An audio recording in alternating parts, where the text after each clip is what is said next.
Radio Unión Adventista llega a usted desde Montemorelos, Nuevo León, México.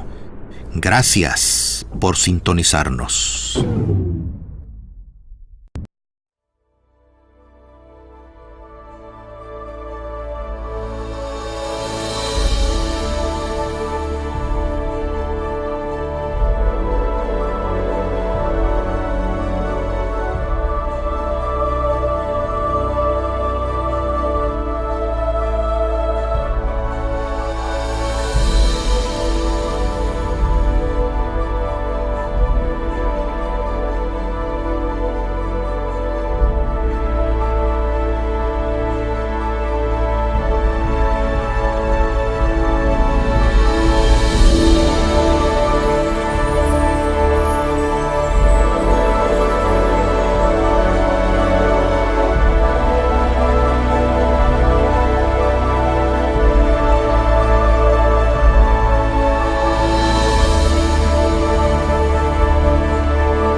Hermanas, nos alegra saludarles en una transmisión más del programa de certificación en evangelismo titulado Al alcance de todas.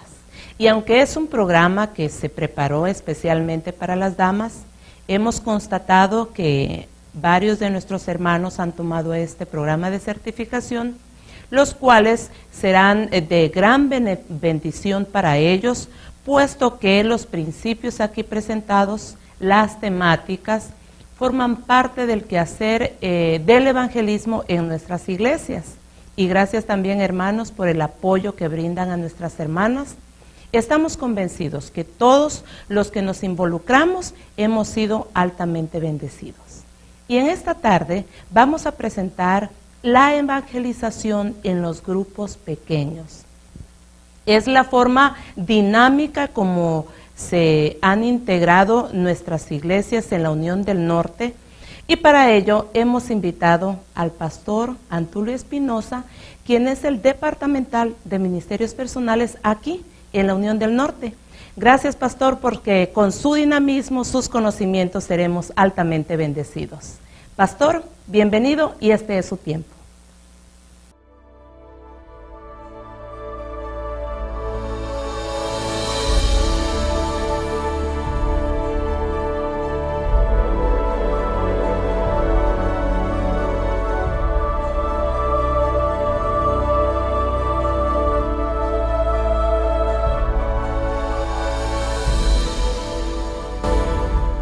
Hola, ¿qué tal? Nos alegra poder estar con ustedes a través de esta capacitación al alcance de todas, con el capítulo 7 que se titula Grupos Pequeños de Evangelización. Y vamos a iniciar en esta hora con una cita que la conocemos muy bien, porque la sierva del Señor, nuestra hermana Elena de Huay, la escribió en el libro Servicio Cristiano, página 92, en el párrafo 2, que dice lo siguiente: la formación de pequeños grupos como base del esfuerzo cristiano me fue presentada por uno que no puede errar. ¿Qué nos dice esto?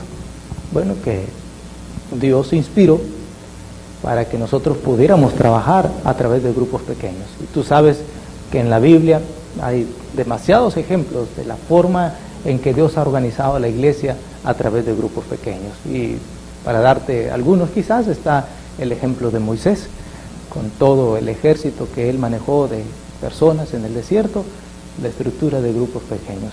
El mismo Señor Jesús, cuando él vino a esta tierra, su estructura de grupos pequeños, tratando de mostrarnos la importancia de trabajar con una estructura en nuestra iglesia.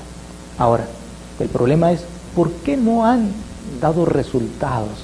¿Por qué no hemos podido lograr el impacto a través de nuestros grupos pequeños? Bueno, probablemente porque lo tomamos como una manera aislada de la estructura que la iglesia debe seguir. Quizás también porque los vemos como un método solamente para alcanzar a personas. Pero debo decirte que si tú quieres probar los grupos pequeños como parte del esfuerzo cristiano, como un medio que Dios ha preparado para alcanzar a las personas, debes de usarlo como una estructura. Si tú trabajas en una empresa, te vas a dar cuenta que allí hay un gerente, después de él está un gerente de producción, un gerente, bueno, diferentes. Y cada quien tiene sus grupos, sus filas de trabajo, sus personas que tiene que atender, porque tienen una estructura de trabajo. Igual, si eres maestra en una escuela, te das cuenta que hay directora, no subdirectora, luego están todas las maestras, y cada maestro tiene su grupo de niños. El problema es que aunque a veces tenemos grupos, no utilizamos la estructura. Y por eso tenemos algunas complicaciones. Voy a ponerte un ejemplo. Digamos que una directora llega un día a la asamblea con todos los niños y están las maestras, pero previamente no utilizó la estructura de grupos pequeños, sus grupos de grado. No les comunicó a sus maestras que quería tener una albercada, ¿no? Vamos a decir así, un día de alberca. Pero ese día amaneció y se para ahí delante de todos y empieza a anunciar: niños, vamos a tener una albercada, ¿no? Y entonces todos los niños, solamente al escuchar alberca, pierden la atención, porque ya empiezan a hablar, a jugar y a decir qué van a llevar cada uno de ellos, qué se van a poner, qué ropa, pero no escucharon nada más, ni qué lugar, ni cuánto les va a costar, ni en qué se van a ir, ni qué van a llevar para comer, nada. Entonces cuando el niño le pregunta a la maestra, ¿y cuándo va a ser? ¿Y en dónde va a ser? ¿Y cuándo mi papá? Bueno, la maestra, si la directora no siguió la estructura y ella no sabe, pues no va a poder dar información. ¿Por qué? Porque no se ha seguido la estructura. Y a veces eso nos pasa en la iglesia. En la iglesia tenemos grupos, están las clases de escuela sabática, o están los grupos pequeños. Pero si de repente nos paramos en el púlpito y decimos: hermanos, vamos a salir a evangelizar, ¿no? Y ahí están los materiales, pero el líder de grupo, que en este caso sería el maestro de escuela sabática o el líder de grupo pequeño, no sabe, no fue convocado antes para darles la idea, entonces ¿qué pasa? Es un bonito programa evangelístico, pero pasa como los niños que van a la alberca. No saben ni para dónde ir, ni qué hay que llevar, ni cómo hay que vestir, no. Entonces de repente la gente dice: no, esto de los grupos pequeños no funciona.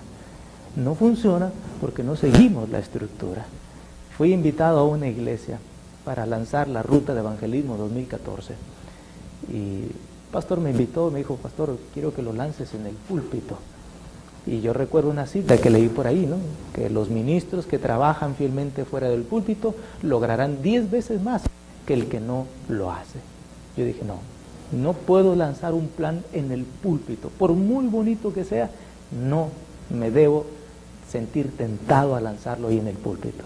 Y yo le dije al pastor: te puedo ayudar, pero tienes que irme a tus directores de ministerios personales y escuela sabática, cada quien con sus líderes de grupos. Y el día viernes me reuní a los maestros y me reuní a los líderes de grupos pequeños. Y entonces yo llevé los materiales, se los presenté a los líderes y les dije: el día de mañana en la escuela sabática, fíjate dónde estoy lanzando yo las iniciativas de evangelismo, en la escuela sabática. ¿Por qué en la escuela sabática? Porque en la escuela sabática está ya la estructura de grupos pequeños. Pero como también tenemos grupos que no son parte de la escuela sabática, pues los invité a la reunión el día viernes. Y les dije a los líderes: el día de mañana en la escuela sabática voy a presentar la ruta de evangelismo. Y yo quiero que ustedes conozcan el material que yo voy a presentar el día de mañana. Y les repartí las tarjetas de compañeros de oración. Y les dije: el día de mañana vamos, cada quien, sus miembros, van a llenar esa tarjeta y van a anotar cada quien a 5 personas. Así que les di la instrucción a los líderes. El sábado, el día siguiente que yo me presenté en la iglesia, yo di un mensaje introductorio del plan de evangelismo. Y entonces ahora sí, al momento de decir a los miembros de la iglesia, cada quien tiene que buscar a 5, antes de que empezaran como los niños de la alberca, a empezar a hablar, que yo tengo un amigo, bueno, antes de todo eso, yo le dije: los líderes van a recibir el material en este momento. Y recibieron los materiales y los líderes fueron. Y yo ya guardé silencio y empecé a dejar funcionar la estructura de grupos pequeños. Cada líder se puso de pie, repartió las tarjetitas, tomó algunos líderes tomaron su cuaderno y comenzaron a anotar a quienes le habían dado tarjeta, quienes estaban ahí anotando sus 5 personas, y entonces en ese momento algunos les regresaron la tarjeta ya llena, otros quedaron pendientes. Pero yo le dije a los líderes, yo no voy a ir banca por banca a recoger ese material, no. Yo voy a esperar que los líderes se reúnan con sus directores de escuelas sabáticas, ministerios personales, y ellos sean los que recojan la información, la vacían en una base de datos y entonces la entreguen al pastor. Eso es trabajar con la estructura. Si tú trabajas con una estructura, es un método que no puede errar. Pero si tú por allá vas y pones un grupo pequeño y otro por allá va y forma otro fuera de la estructura, dentro de poco se nos van a desanimar.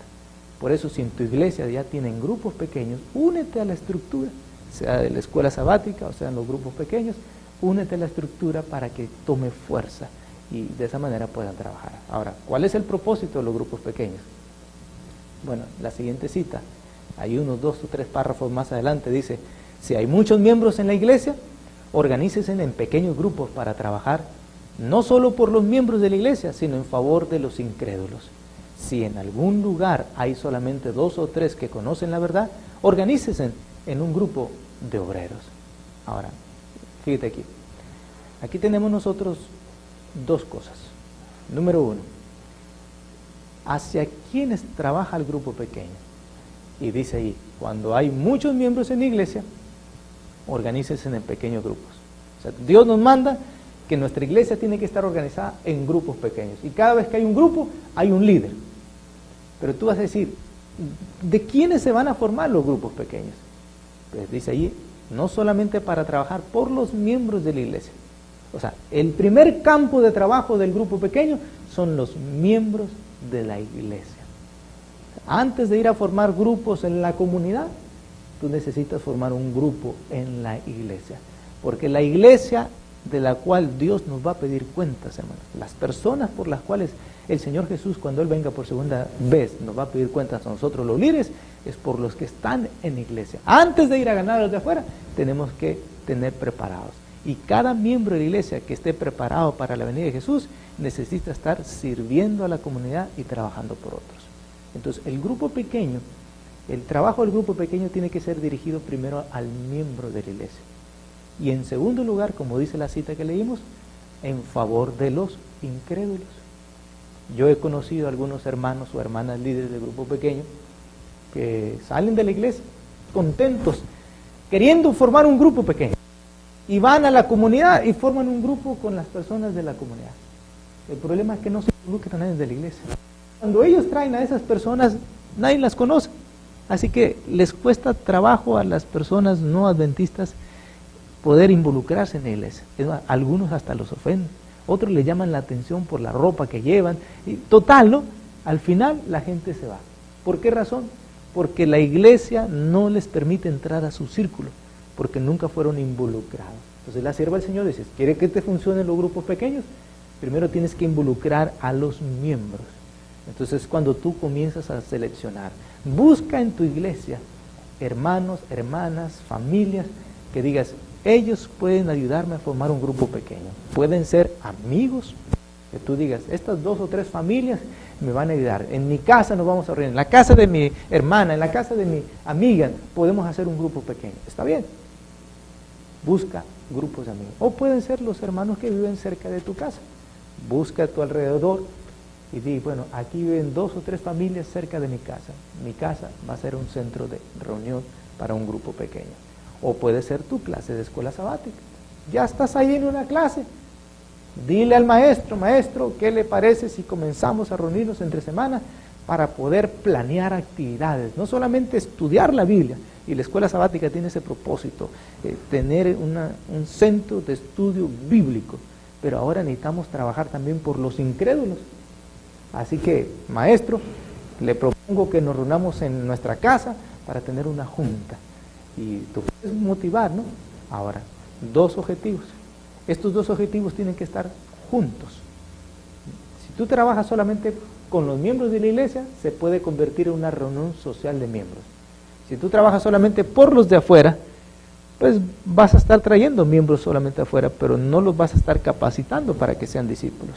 El asunto es que tomes a los miembros de la iglesia, los traigas a un grupo pequeño y a ellos los capacites para que como discípulos de Cristo vayan a atraer a otros miembros. Y ellos son los que van a hacer el trabajo. O sea, tú eres un líder que vas a ir a capacitar un grupo de hermanos que se van a sentir muy contentos de ir a la comunidad.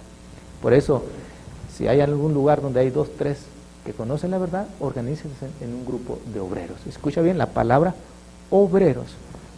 O sea, tú vas a capacitar a un grupo de obreros para que salgan a trabajar. Cuidado con que solamente el grupo pequeño se torne un lugar para fiestas y convivios. No.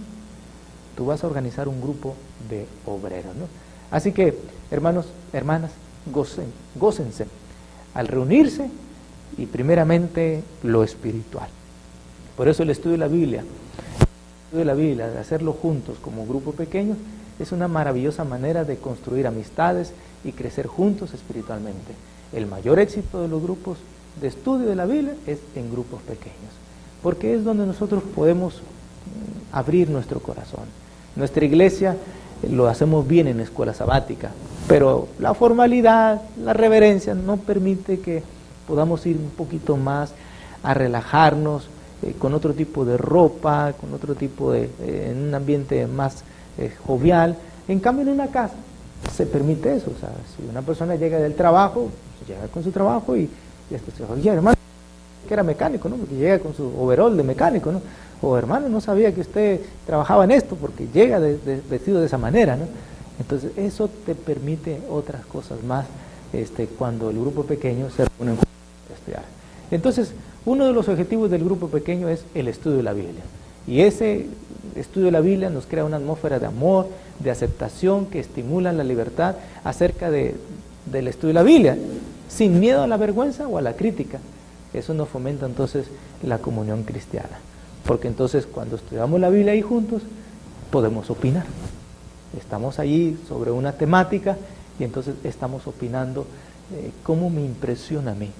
Y es bonito ver cuando tú estás tocando un tema que habla acerca del amor, que habla acerca de la amistad, del perdón, y expresar, o que alguien expresa ahí que tiene un sentimiento contra alguien, y como el grupo pequeño le dice, oye, pues vamos, arregla esa situación, pídele perdón, o tiene un asunto familiar, mira, nosotros vamos a estar orando por ti para que eso se arregle en tu casa, ¿no? Entonces esa persona se va contenta porque tiene un grupo que le está apoyando en algún asunto donde la palabra de Dios tocó su corazón. Y es ahí donde se impresiona. Recuerdo una vez en un grupo pequeño, con esos problemas de la lluvia que ocurren a veces en el sur, una vez en una ciudad se derrumbó un cerro y cubrió casi la mitad de un pueblo. Y la familia de la que les estoy hablando perdió varios seres queridos que fueron ahí sepultados bajo ese cerro. Y me recuerdo bien que en ese grupo pequeño, nuestra hermana estaban allí para empezar la reunión, pues salió el asunto de la ida, el viaje de nuestra hermana para ir con sus seres queridos allá. Y el grupo pequeño, pues dijeron, no, pues vamos a hacer algo. La abrazaron, la despidieron y le entregaron una tarjetita con un pensamiento ahí bonito, pero también con un sobrecito ahí de algunos recursos que le estaban dando como grupo pequeño. ¿Cómo creen que se sintió esa hermana allí en ese grupo pequeño? O sea, ella pudo expresar, lloró ahí con ellos, todos lloraron juntos, sintiendo el apoyo, ¿no? Así que ella iba a encontrarse con las familias y con aquellos que había perdido, pero que de alguna manera el grupo pequeño sentía ese apoyo y emocional, ¿no? Así que comento lo siguiente, lo mejor es invitar personalmente a los miembros potenciales del grupo. Por eso tú puedes decir, me gusta fulanito, manganito, ¿no? Que te puedan apoyar en ese grupo, hermanos de la iglesia que tienen liderazgo, que son compatibles a ti. Debes de ser específico acerca de los detalles del estudio. Tú tienes que decirle, estamos bajo la estructura de nuestra iglesia, vamos a estudiar la Biblia, vamos a preparar un equipo de obreros para conquistar esta comunidad, en esta parte de nuestra iglesia. En el futuro queremos plantar una iglesia aquí, por eso vamos a trabajar en esta zona, ¿no? Debes decirle lo que tú planeas hacer, cuándo lo vas a hacer, y cuántas semanas es el curso. Si tú te vas a reunir ahí con los miembros de iglesia, pues dices, hermanos, las primeras 3 semanas o el primer mes, segundo mes, nosotros nos vamos a capacitar. Pero de ahí, después de los 2 meses, vamos a salir a la comunidad y vamos a formar grupos de estudio, o vamos a traer a esas personas a nuestro grupo para que ellos aprendan también lo que nosotros estamos aprendiendo. Así que una manera de empezar un grupo de estudio es en su vecindario, es invitar a varias personas a su casa a tomar un refrigerio. Entonces tú les invitas, puedes preparar una comida y entonces invitas a las personas, miembros de iglesia. Si tú ya quieres invitar a algún amigo que empiece a tener esa amistad, los amigos tuyos de la comunidad que ingresen y que empiecen a hacer amistades. El día cuando vayan a la iglesia se van a sentir como en su casa, porque tienen amigos del grupo pequeño que ellos ya conocen. Así que te voy a dar aquí algunos puntos de lo que tiene que tener una reunión de grupos pequeños. Número 1, es un grupo para compartir. Todos pueden hablar, todos pueden dar sus experiencias. Desde el momento que llegan, pregúntales cómo le fue en su trabajo, ya está compartiendo. Hermana, ¿cómo está el día de hoy? Ya está compartiendo. ¿Qué te pasó, hijo, ahora? ¿Qué hiciste en la escuela? Estamos compartiendo, ¿no? Punto número 2, el estudio de la Biblia. Tiene que haber estudio de la Biblia. No dejes que un grupo pequeño se reúnan sin que abran la Biblia, la palabra de Dios. Y en la guía de grupos pequeños, ahí vienen ciertos mensajes donde nos motivan a abrir la Biblia. Lleva tu Biblia. Número 3, momentos de oración. Esos momentos en los cuales el grupo se arrodilla, comienza a orar. A lo mejor hacen un altar, a lo mejor tienen un póster allí donde están colocados todos los nombres de los amigos por los cuales están orando y que quieren que vengan. Si cada uno tiene 5, entonces si son 10, tienen una lista de 50 amigos por los que están orando. Imagínate cuánto tiempo necesitas para orar por 50 personas. Y trae ahí las necesidades de tus amigos y ora por ellos. El tiempo social, el momento en el que podemos convivir. Si tú quieres tener un refrigerio, está bien. No siempre hay que tenerlo, porque luego se vuelve cansado y a veces la gente no quiere ir porque le toca el refrigerio, o la familia se cansa y ya no quiere abrir sus puertas. Pero sí es un momento en el cual ellos sientan que es el momento para sociabilizar un poquito. Y finalmente el 5, el servicio, ¿no? Haga algo por los demás. Tu grupo pequeño de miembros de iglesia tiene que estar motivado a hacer algo por la comunidad en la que se encuentran. Identifiquen familias pobres, identifiquen a los enfermos, algunos materiales que la iglesia misma está haciendo ahora con lo de Quiero Vivir, los folletos. Vayan a la comunidad, vayan a visitar con los cursos de Jesús la Gran Esperanza. Hay muchas cosas que la iglesia puede hacer a través de las publicaciones, las encuestas, pero que pueda mantenerse en el servicio. Involúcralos en las actividades de la iglesia, no lo trabajes fuera de la iglesia. Si la iglesia está manejando el lonche de la bondad, del día de la bondad, es un día de ayuno para ir a compartir alimentos, lleva a tu grupo pequeño. Cuando haya una actividad de iglesia, tú sientes la responsabilidad de que tú tienes a 5 a 8 personas debajo de tu responsabilidad. Inclusive si hay una sociedad de jóvenes, cuando tú llegues a la sociedad de jóvenes, voltea a ver y di, ¿dónde está mi grupo pequeño? Porque es la estructura de la iglesia. Si vas a un servicio comunitario que te invitaron a una brigada médica, voltea y ve, ¿dónde está mi grupo pequeño? Que vaya contigo. Porque estamos trabajando con la estructura de grupos pequeños y tú tienes que motivarlos al servicio. Y si un día te invitan a predicar, si un día te invitan a participar en la iglesia, involucra a tu grupo pequeño, porque es tu responsabilidad. Ellos tienen que aprender a servir como tú también lo haces. Algunos que los voy a ir diciendo de manera rápida. El objetivo de los grupos pequeños es fomentar el aprendizaje de las enseñanzas de Jesús y la alegría de servir al Maestro. Lo dijimos, a través de la contemplación de la Biblia, de la vida de Cristo Jesús, el ejemplo del grupo sigue Jesús. Así que estudia esos capítulos donde Jesús llamó a sus discípulos, donde Jesús los invita para que vayan a predicar, los vuelve a reunir para que le informen cómo lo ha ido, luego los lleva a descansar, a un retiro. Busca esos textos. Dar una declaración clara y sencilla del propósito cuando se introduce cada estudio o actividad. Ve al punto. Cuando ya vas a abrir la Biblia, el tema de este mes va a ser acerca de las familias. Y vamos a hablar acerca del altar familiar, la importancia que tiene el altar familiar para que nuestra familia esté unida. Y recuerdo un grupo pequeño por allá en Baja California, que una persona me dijo, pastor, mire, comenzamos con los grupos pequeños el mes de enero en el asunto de las familias y motivamos el altar familiar.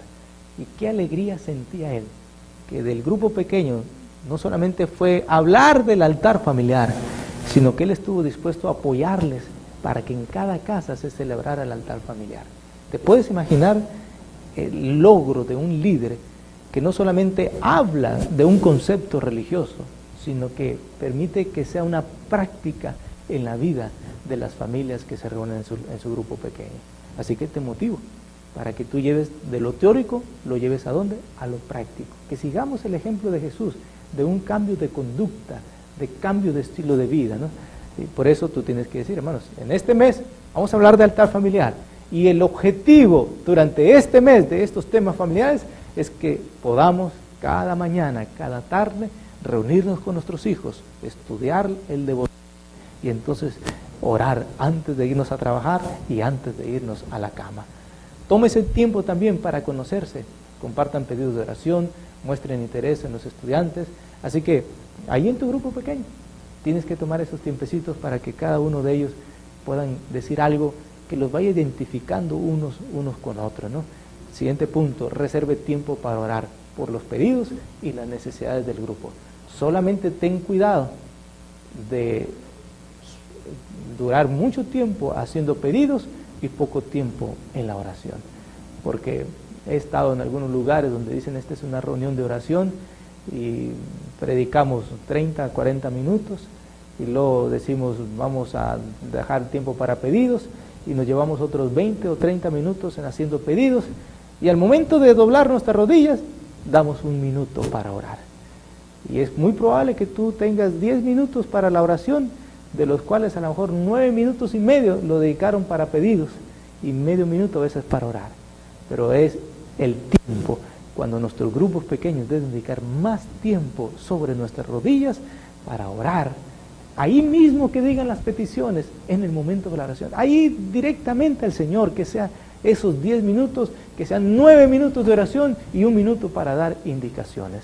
El siguiente punto es que nosotros podamos tener un ambiente importante, un ambiente agradable en nuestra reunión, ¿no? Fomente que haya buena iluminación, buena ventilación, que no esté demasiado frío, muy caliente, que haya sillas suficientes para todos. Si es posible, reúnense en un círculo para que usted tenga buen contacto o en la sala, que nadie esté atrás de otros, que haya buen ambiente dentro del lugar, ¿no? Evite las distracciones. Si usted ve que hay una televisión, con toda amabilidad puede decir, hermana, ¿le podemos bajar un poquito? O si es posible, apagar la televisión, ¿no? La radio, organice un programa de niños. Si usted tiene varios niños, pida a alguien que atienda a los niños con el propósito de que puedan concentrarse, ¿no? Nombre un coordinador del grupo. A veces también puede ser el anfitrión del grupo, que de alguna manera les ayude, ¿no? Promuevan las actividades, cultive una actitud amable, participativa, evite el espíritu de competencia o de crítica, sino que podamos centrarnos en el foco del estudio que viene siendo la Biblia, ¿no? Sea sensible también, trate de evitar situaciones embarazosas. Tenga cuidado, ¿no? Tenga cuidado, de repente el ofender a algún miembro del grupo pequeño, usted tiene que usar sus palabras de la mejor manera, para el grupo de manera sana. Y para eso necesitamos la sensibilidad, ¿no? O sea, saber que un hermano no llegó con ropa de sábado. Hermano, qué bueno que llegó, ¿no?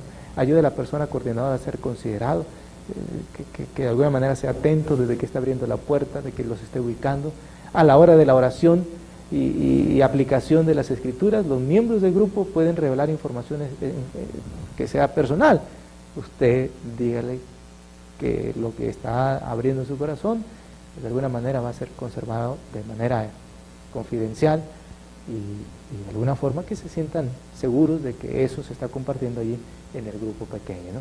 Sigue también un esquema de estudio que le dé sentido al estudio y que mantenga interés del grupo, ¿no? En nuestra Unión Mexicana del Norte tomamos un tema cada mes diferente para motivar los aspectos familiares, el aspecto de salud, el aspecto de el evangelismo, la organización, todo eso. Hay un menú sugerente, ¿no? Y ayuda, ¿no? Por ejemplo, estoy recordando una líder de grupo pequeño que la entrevistamos hace poco tiempo allí. En el mes de marzo de este año lanzamos el mes de la salud. Ahora el próximo año será el mes de enero, pero recuerdo que ella Le pusimos ahí en el libro guía, ¿no? Organícense para que se hagan estudios que tengan que ver con sus análisis, un análisis químico de la sangre, ¿no? Y pudieran ellos saber cómo andan en su colesterol, en sus triglicéridos y todo el asunto de la salud, ¿no? Un perfil de lípidos. Y recuerdo que la hermana dice, pastor, lo hice con mi grupo y qué bendición fue el saber yo cómo estaba la salud. Y allí comenzaron a platicar, ¿no? Para mejorar algunas conductas, ¿no? Entonces, no solamente es estar leyendo la Biblia, sino preocuparte para que la Biblia vaya haciendo algunos efectos que cambien nuestro estilo de vida, ¿no? Trate de afirmar siempre, ¿no? Si alguien dice algo, diga, me parece muy bien lo que ha comentado, ¿no? Qué bonito, ¿no? Qué bonito. Y así, alguien quiere decir algo más, siempre utiliza esa frase, no cometa el error de que siempre que alguien hable, usted luego hable. No, alguien dio su opinión, ahora diga usted, ¿alguien más quiere opinar algo? ¿Alguien tiene algo diferente que decir? ¿Alguien quiere ampliar el concepto? Use esas frases para que de repente nosotros hacemos una pregunta y cuando alguien nos contesta, ya seguimos hablando nosotros. Y luego hacemos otra pregunta y con el primero cuando contesta, volvemos otra vez a hablar. Tenemos que tener cuidado en eso. Enfóquese también. Si la discusión se aparta de alguna manera porque alguien contó la experiencia de la abuelita y se fue por otro lado, trate de traer otra vez el enfoque hacia el tema que se está dando, ¿no? Y fomente el espíritu de escuchar. Tanto usted tiene que aprender a escuchar, como también los miembros de la clase. Y si alguien quiere interrumpir, le podemos decir, hermano, vamos a dejar que la hermanita termine. Y entonces le damos la palabra ahorita. A veces no sabemos escuchar, nosotros mismos. Queremos cortarle la plática a alguien. Bueno, tengamos esos cuidados, ¿no? Y no dude en decir que no sabe cuando alguien le pregunte algo. Hermano, es probable que usted no lo sepa en ese momento. Diga, hermano, no tengo todos los datos ahorita, pero le prometo que voy a investigar y le voy a traer su respuesta. Cuando sea posible, utilice algunas ayudas visuales. Lleve sus pizarroncitos, lleve un letrerito, imprima una hoja, algo que sea visual, ¿no? Fomente una respuesta al cierre. Sabe lo que quiere lograr, así que haga preguntas como decir, ¿qué les pareció el tema de hoy? ¿Le fue útil nuestro tema de estudio? Si usted habló acerca del altar familiar, ¿qué vamos a hacer el día de hoy, hermanos? ¿Qué piensan ustedes? ¿Cuándo van a comenzar? Trate de llevarlos a tomar decisiones con respecto a lo que se está mencionando, ¿no? Y finalmente, después del estudio de la Biblia, se pueden incluir alabanzas, peticiones, oraciones de gracia, anime a todos a que oremos, haga respuestas de estudio de las necesidades del grupo. Trate usted de fomentar la oración en gran manera. Y pues yo les animo para que sigan adelante con su grupo pequeño. Y allí, ahorita que están en grupos, escuchando esta clase, ojalá puedan hacerse la pregunta, ¿qué hemos aprendido el día de hoy? ¿Cómo podemos implementar nuestros grupos? Y entonces entre ustedes comiencen a conversar. ¿Qué podemos hacer para reforzar la estructura de grupos pequeños en nuestra iglesia? Y comienza a pedirle al Señor, dime, ¿quiénes son aquellos hermanos que van a ser parte de mi grupo pequeño? Si aún no los tienes, el Señor te los va a mostrar. Y yo creo que será una linda experiencia este año 2014 cuando estés al frente de un grupo.